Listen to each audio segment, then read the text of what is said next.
The conflict in the Middle East has raised alarm bells about homegrown terrorism on Australian soil. Security experts have warned vulnerable Australian teenagers are at risk of being radicalised and becoming jihadist. Acting Opposition Foreign Affairs spokesman Andrew Hastie has also warned about the Iranian regime engaging in foreign interference.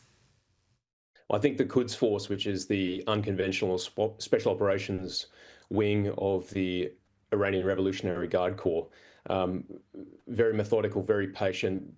That's something we've got to watch very closely. And there's a reason why Mike Burgess, the Director General of ASIO, mentioned the Iranians in his annual threat update, particularly around foreign interference. So this is a risk for the US particularly, but also allies as well. Let's bring in the panel. We've got Sky News contributors Tina McQueen and Prue McSween. Tina, I'll start with you. We saw scores of Australian residents travel to the Middle East to join the Caliphate, to join Islamic State. Do you think there's any risk this conflict will see the same thing happen? We'll see young people become radicalised? Oh, sadly, there is a big risk, Rita. You've only got to look at the protests on the weekend, the pro-Palestine, now pro-Iranian protests all through the Sydney CBD, the elevated attacks on the Jewish community in different areas. So there's a big risk. I think this has to be closely monitored in Australia, and I'm sure they have the methods and know how to do that. But they get seem to be excited by this, Rita, and forget that they're Australians living in Australia. It's really sad to see, and I don't know how we're going to combat this. Prue, and internationally we've already seen incidents. Islamic State has claimed credit for a terror plot in Syria where a suicide bomber killed 22 people at a Christian church in Damascus over the weekend.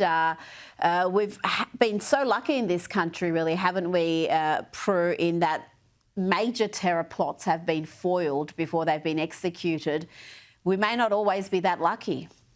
Well, that's the problem, you know, and luck shouldn't be a factor, should it, Rita? But I just fail to understand why government hasn't acted on these radical imams who are poisoning the young minds. This is the greatest source, I believe, of homegrown terror, and we've seen that with past examples. And we are aware that homegrown terrorism is there, and we have been lucky, but how long will that luck last?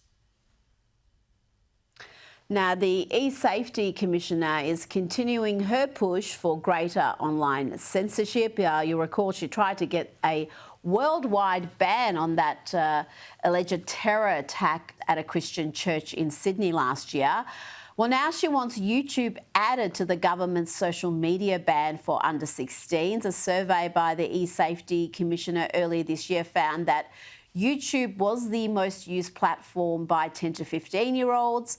By a significant margin. And Julie Inman-Grant, Tina, she's arguing in her speech at the National Press Club today that around 7 in 10 kids report being exposed to harmful online content, such as what she thinks is misogynistic or hateful material. What's your take on this issue? Oh, look, I think some sort of ban would be great for under 16s, but it's going to be so difficult to enforce.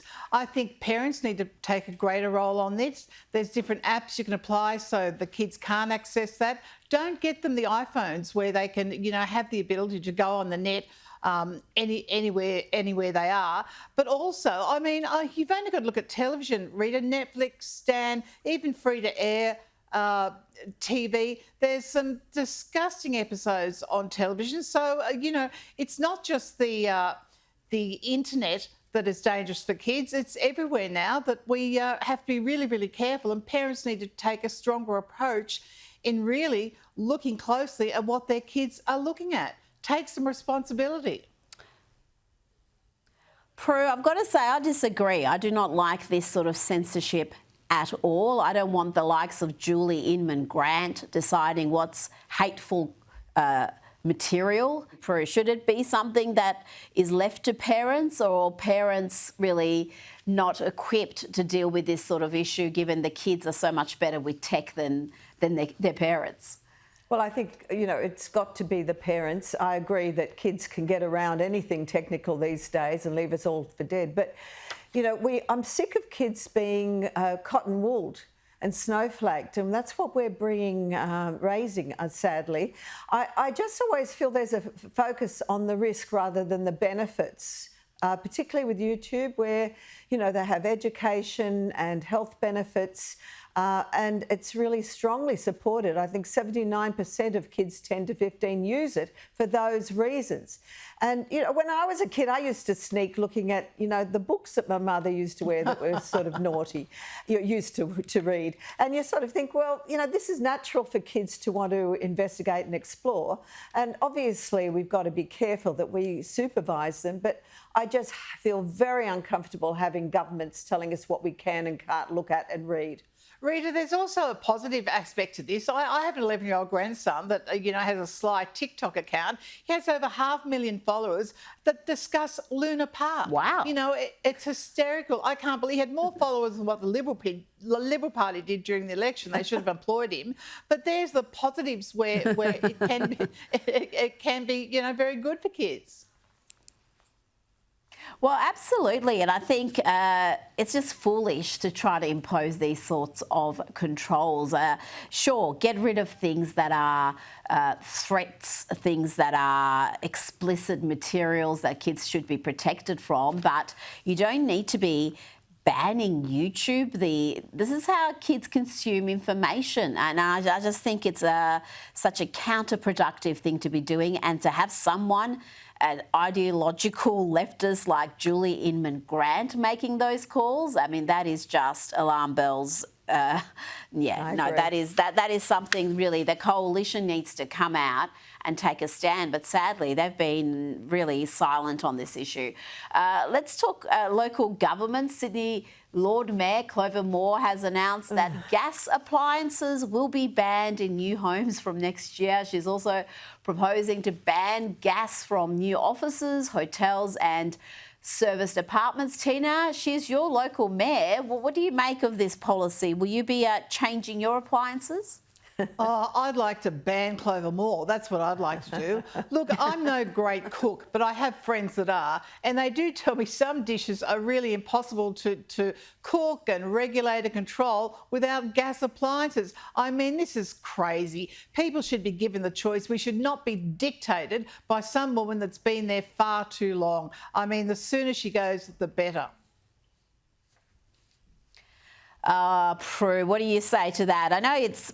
can you even put a wok on an electric cooktop? It doesn't make sense. You need the flames. Of course you do. Or they're saying inductions as good. But first of all, we're going to need electricity to actually fire up all these ovens and cooktops, because the rate we're going, we're in fantasy land with the renewables. We're not going to have electricity supply that could even cook a stir fry in time. We've got councils like Clover Moore, and I believe 6 others are trying to do it, and 7 have already done it.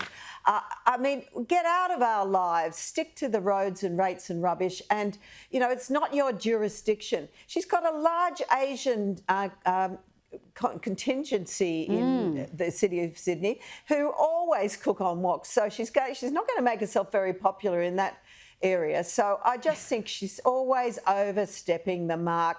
God knows why. Well, she's got nothing better to do, clearly. Put her out to pasture or something. Well, the Victorian government, they've got all sorts of statewide restrictions on gas, and they're not particularly popular either, but they're pressing ahead, and they've announced a whole bunch of new regulations today, particularly for rental properties. Now, I want to just get your take on what's happening with international travel. Australians have been warned that there may be travel chaos in the peak season due to the Iran-Israel conflict, with flights from Australia to the Middle East delayed and cancelled in some cases. Prue, the timing couldn't be worse for travellers, given that many Australians do transit through the Middle East to reach Europe. Well, it wouldn't be me, Rita. I wouldn't risk it because you can't trust Iran, that's for sure. They're talking ceasefire, but you just couldn't believe it. So I would be staying and holidaying at home, I've got to say. On the upside, there may be some cheap seats available, Rita. If you're into adventure travel. Doesn't seem to be. Well, you would hope that, but no, it seems with the flight cancellations, the scarcity is making the fares even higher during peak season. So people seem to be pretty bold these days, Tina. After the COVID lockdowns, people want to get out there and travel. That's right. That's right. I mean, you know, anything can happen any time in the world. I think if you've spent a lot of money on travel plans, you know, go for it. Be sensible about it. Look at the government travel warnings. But, you know, if I had a big expensive holiday plan, I'd still be going. Look, to this day, I'd still love to be in Israel at this moment. I know it's very dangerous and not a great place to be, but it's such a fascinating country, Rita. So if I had a trip to Israel planned, I'd certainly still be going. I was there in December, and yeah, there's nowhere else like it in the world. Tina and Prue, thank you so much for your time tonight.